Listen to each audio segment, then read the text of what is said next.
couple of videos which were based out of India, and I came across a lot of videos where KTM has its 125cc bikes also. I mean, and let me tell you, those bikes have ABS. Yes, KTM 125s have ABS. And then that made me wonder, with the BS4 emissions which have come across now, why did the government not the government introduce ABS ABS? I mean, the government could have come up with some scheme. I know ABS is not a cheap thing to install on a bike. You need electrical. I know ABS is not cheap, but the government, instead of coming up AHO, see, on Indian roads, automatic headlight on function. You are not in Indian roads are closely packed, and I don't see the use of having AHO. I don't understand why did they introduce AHO. I mean, it's a good it's progress. It is progress. I won't disagree with that. Although they could have introduced ABS in a particular segment of bikes. Say suppose 200cc and above bikes are compulsory to have ABS. So in that way they could have implemented the scheme. Which would have given time for, because obviously when they put Bharat Stage 3 and AHO, the older models had to be discarded or given on discount. But that's a totally different topic. What I mean to say is, we are a tropical country and we don't need AHO because we don't have like foggy days. Obviously in rainy season, 4 months only, so does that compensate? And we have to fill up fuel, so let's just do that real quick.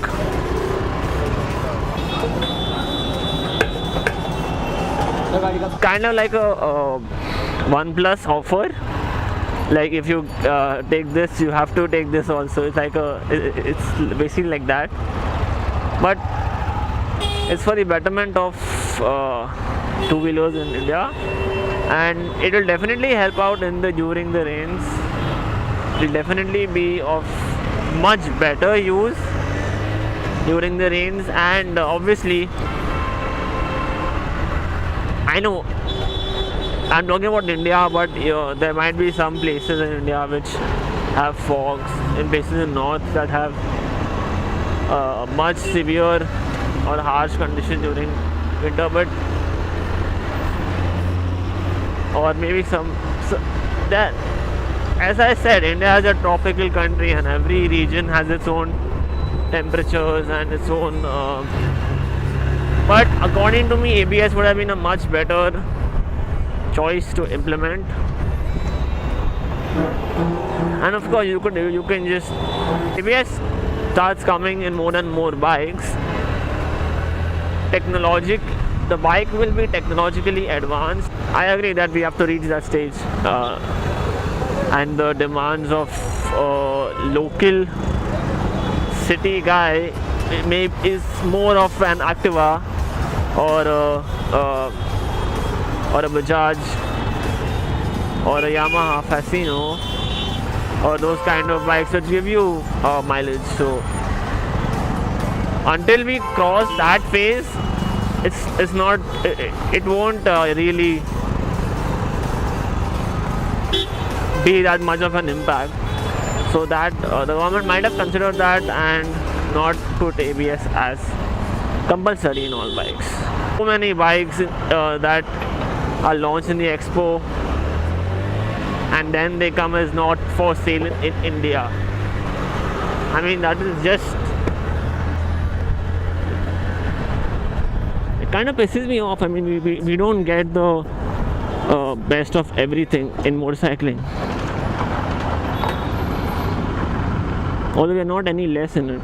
So talking about Honda as a two-wheeler manufacturer, Honda is more of a Activa manufacturer than a two-wheeler manufacturer.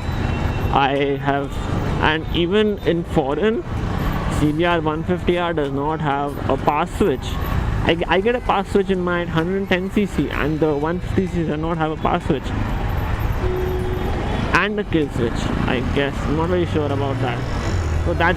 So if you're if an R15 has a kill switch and a pass switch, and a CBR does not, why will I go for the CBR? Unless until I'm brand loyal.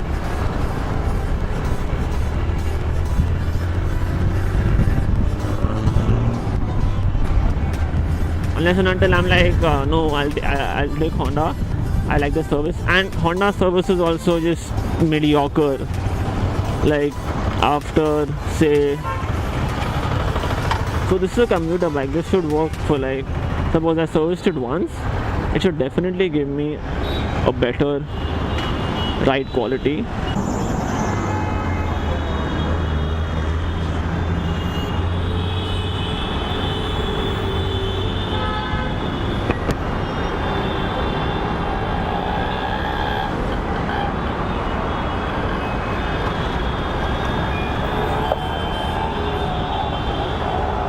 Oh, I feel much better now. I feel ventilated, literally.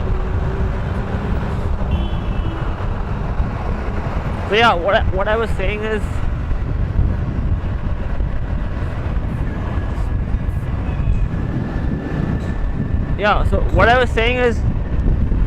Honda needs to upgrade everything. Honda even needs, like, even the Activa 3G, I heard that the suspension was lower than the previous generation, so it was scraping the ground on the speed bumps.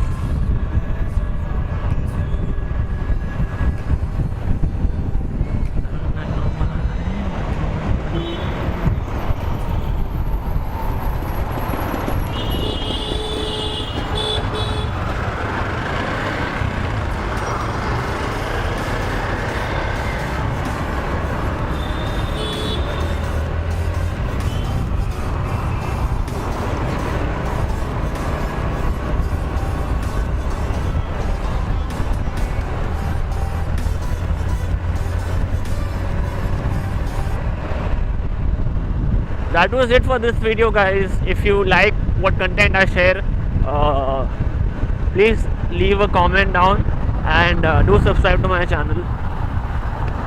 Ciao.